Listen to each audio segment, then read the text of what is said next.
Hi, I'm John Sullivan with 401k Specialist. I'm here on the floor of the 401k Summit in Las Vegas with Dick Friedman, the Managing Director of Iron Financial.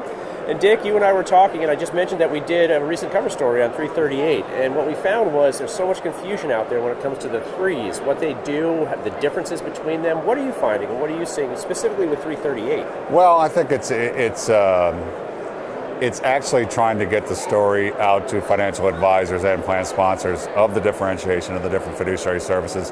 338 and 321 fiduciary services are more on the investment end. 316 is strictly in the compliance end of a plan. Okay. And our goal is to have the conversation with plan sponsors so that they can be better prepared to talk to their plans about what is a 338, what's a 321, what fits that plan, and understanding at the end of the day that a 321 fiduciary solution is an advice solution to the plan. So in that type of scenario, the plan sponsor still is an investment fiduciary to the plan, and they still retain liability, where 338 is discretion. So we try to get the discretion versus advice, and the fact that one is a more comprehensive outsourcing of liability versus an advice structure.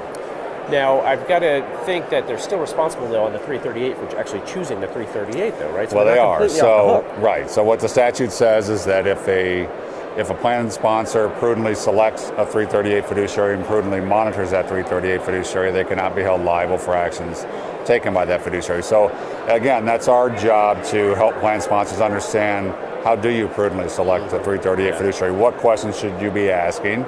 What types of issues should be important to them in vetting the 338 fiduciary. And then it's our responsibility, again, to provide them with quarterly deliverables that make it easy for them to prudently monitor us. And if they do that... It's amazing. You're telling them how to essentially choose and monitor you.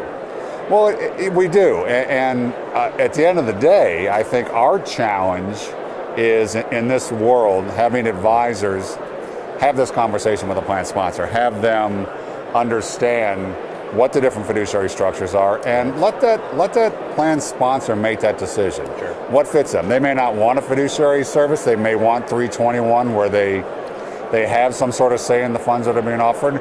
But if given the choice, is 338 a better fit? And again, our goal is to have the plan sponsor make that decision, Sure. because then that advisor's not going to lose that business because somebody else came in and showed them something different. It's fun. With everything going on, how's business for you guys? It's excellent. Through the roof. It is excellent. And not only from the perspective of outsourced liability, which is obviously one of the more critical elements of 338 fiduciary services, but as much for the specialist advisors that are out there that are dealing with the new regulatory world and the litigious world. It is also a time management tool. So we have RAA firms as well as broker-dealer firms who might have a book of 25, 30, 35 plans, and to be able to simply offload that fiduciary monitoring, the quarterly reporting, so that they're not, it frees up their time to be able to concentrate on items that are more relevant to them to generate business. Fantastic. Dick, wonderful. Fascinating as always. Thanks so much for joining me. Thank you. Appreciate it.